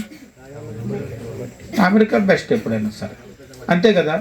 కానీ అమెరికాలో ఉండటం లాభమా, దేవుని దగ్గర ఉండటం లాభం అంటే ఏం కోరుకుంటారు? 1000 రెట్లు దేవుని దగ్గర ఉంటేనే లాభం, అంతే కదా. అమెరికా ఏం సరిపోతుంది దేవుని దగ్గర ఉండటంతో పోలిస్తే? అపోస్తులైనటువంటి పౌలు అదే చెప్తున్నాడు, నా మట్టుకైతే బ్రతుడు క్రీస్తే, చావు లాభం. చావు లాభం అంటే ఇది అర్థం కాని జనాలకి ఏం పిచ్చోడిలాగా ఉన్నాడు అని అనుకుంటారు. నిజంగా చావు అంటే ఒక తిరుగు ప్రయాణం. ఎక్కడికి తిరుగు ప్రయాణం? వారు ఎక్కడి నుంచి వచ్చారో ఆ దేవుని దగ్గరకు తిరుగు ప్రయాణం అవుతున్నారు. ఆత్మ దాన్ని దయచేసిన దేవుని యొద్దకు మరలపోవును. ఆ మరల వెళ్ళేటువంటి ప్రయాణంలో, తిరుగు ప్రయాణంలో మనకు 2 డెస్టినేషన్స్ ఉంటాయి. ఇప్పుడు మేము కాసేపు అయితే బయలుదేరుతాం, ఎక్కడికి వెళ్తారు అని ఎవరైనా అడిగారు అనుకోండి, ఎక్కడికి వెళ్తాం? మేమే బాంబే కలకత్తా వెళ్ళాం, నేను విజయవాడ నుంచి వచ్చా విజయవాడ వెళ్తాను, అంతే కదా. ఇప్పుడు మనం తిరుగు ప్రయాణం అయ్యేటప్పుడు మనం ఎక్కడికి చేరతామనే మన గమ్యస్థానం ఉంటుంది. చనిపోయే వారు అందరూ ఒకే గమ్యస్థానానికి చేరటం లేదు, 2 స్థలాలు ఉంటాయి. ఒకటి ఇందాక మనం చెప్పినట్లుగా ధనవంతుడు వెళ్ళినటువంటి వేదన పొందే స్థలము, 2 లాజరు వెళ్ళినటువంటి విశ్రాంతి పొందే స్థలము. ఈ భూమి మీద నుంచి తిరుగు ప్రయాణం అయ్యే అందరి ఎదుట కూడా 2 గమ్యస్థానాలు ఉన్నాయి. ఈరోజు రాత్రికాల సమయంలో మనం గుర్తు చేసుకోవాల్సింది ఏంటంటే, మనము కూడా ఖచ్చితంగా ఏదో ఒక రోజు మన తిరుగు ప్రయాణం అనేటువంటిది మొదలు పెట్టాల్సిందే. నేను వెళ్ళను అంటే కుదరదు. అలాంటి ట్యాబ్లెట్లు ఏమన్నా ఇక మీదట వస్తాయేమో అని ఆశ పెట్టుకుంటున్నారేమో. భూమి మీద చావు లేకుండా ఏ ట్యాబ్లెట్లు ఏ మందులు రావు. పుట్టినటువంటి వాళ్ళు ఖచ్చితంగా చచ్చిపోవాల్సిందే. రాబోయే రోజుల్లో ఇంకా కొంచెం తొందరగా చచ్చిపోతారు. ఆ పుణ్యం అయితే జరిగిద్ది, కానీ సావకుండా ఉండటాలు మాత్రం జరగవు. జబ్బులు రోగాలు ఇంకా పెరుగుతాయి కానీ తగ్గటం అనేది జరగదు. అయితే భూమిని ఖచ్చితంగా వదిలిపెట్టాల్సిందే. వదిలిపెట్టేటప్పుడు నేను ఎక్కడికి వెళ్తాను అంటే, ప్రతి మనిషి ముందు 2 గమ్యస్థానాలు ఉన్నాయి. ఒకటి విశ్రాంతి పొందే స్థలము, వేదన పొందే స్థలము. ఈ రెండింటిలో నువ్వు ఎక్కడికి వెళ్తావు అనేటువంటి నువ్వే నిర్ణయించుకోవాలి. నువ్వెక్కడికి నిర్ణయించుకుంటావో నువ్వు అక్కడికి వెళ్తావు. ఈ భూమి మీద ఉన్నప్పుడు గనక నువ్వు దేవుని చిత్త ప్రకారం జీవించినట్లయితే నువ్వు విశ్రాంతి పొందేటువంటి స్థలానికి వెళ్తావు. ఈ భూమి మీద ఉన్నప్పుడు గనక నువ్వు దేవుడంటే ఎరగకుండా గనక నీ ఇష్టానికి నువ్వు జీవించినట్లయితే ఆ వేదన పొందేటువంటి స్థలానికి మనం వెళ్ళేటువంటి వారుగా ఉంటాం. కాబట్టి ఈ భూమి మీద జీవించేటువంటి మనిషికి మరణాన్ని గురించి స్పష్టమైనటువంటి అవగాహన అవసరం. ముఖ్యంగా మరణాన్ని గురించి ఉన్నటువంటి లోకంలో అనేక రకాల అపోహలు ఉన్నాయి కదా. ఆ అపోహలన్నీ వాటిని మనం నమ్మకూడదు. ముఖ్యంగా చదువుకున్న వాళ్ళు కూడా దెయ్యాలను నమ్ముతారు. అసలు ఒకసారి ఒక ఆయన, ఇక మీకు అసలు దెయ్యాల సినిమాలు తీసేవాళ్ళు అందరూ ఎవరండి, మాలాంటి చదువు లేని వాళ్ళ అన్నాడు. ఇప్పుడు దెయ్యాల గురించి ఏదో సినిమాలు తీస్తారు, అవి తీస్తారు, ఇవి తీస్తారు, ఎక్కువ మాట్లాడతారు కదా. అవన్నీ ఎవరు? చదువుకున్న వాళ్ళే కదా. మా బోటు వాళ్ళు దెయ్యాలని నమ్ముతాం, కానీ చదువుకున్న వాళ్ళు అయితే దెయ్యాల గురించి ఇంకా బాగా చెబుతారు, ఇంకా బాగా భయపెడతారని అంటూ ఉన్నారు. అసలు ఇంకా చెప్పాలి అంటే ఇవాళ చదువుకున్న వాళ్ళ మధ్యలో కూడా అనేక రకాలైన మూఢనమ్మకాలు ఉన్నాయి, అపోహలు ఉన్నాయి. చదువుకున్న వాళ్ళు కూడా మిరపకాయలు నమ్మేవాళ్ళు, నిమ్మకాయలు నమ్మేవాళ్ళు, గుమ్మడికాయలు నమ్మేవాళ్ళు, మొల్ల కంపల్ని నమ్మేవాళ్ళు. తావిత్తులకి వందలు కాదు వేల రూపాయలు. ఒకసారి ఎవరో అంటున్నారు, అక్కడ ఎవరో గొప్ప ఆయన ఉన్నాడంట, తావిత్తు కడతాడంట, అక్కడికి వెళ్దామని చెప్పేసి మాట్లాడుకుంటున్నారు చదువుకున్నాం. అది కనుక కడితే ఖచ్చితంగా ఉద్యోగం వచ్చేసిద్దంట. పాపం ఉద్యోగం అంటే ఆశగాళ్ళకి ఏముంది, ఒక తాయిత్తు కట్టుకుంటే పోలా, ఒక రాయి వేస్తే పోలా అన్నట్టుగా ఒక తాయిత్తు కట్టుకుంటే పోలా. ఆ కట్టేవాళ్ళు కూడా వచ్చిందనుకోండి అంతా నామాయ అంటారు, రాకపోతే నువ్వు సరిగా అది నువ్వు పాటించలేదు దీక్ష అంటారు. కాబట్టి ఇటువంటి వాళ్ళని చదువుకున్నటువంటి వాళ్ళు కూడా నమ్ముతూ ఉన్నారు. మనం గమనించాలి, మరణాన్ని గురించి అనేక అపోహలు ఉన్నాయి. మనం దేవుడు ఏం చెప్తున్నాడు, వాక్యం ఏం చెప్తుంది అనేటువంటిది ఎరిగి ఈ నమ్మకాల నుంచి మనం బయటికి వద్దాం. రాబోయేటువంటి జీవితం కొరకు మనం అందరం కూడా సిద్ధపడదాం. దేవుడు మనల్ని, మన కుటుంబాలను దీవించును గాక.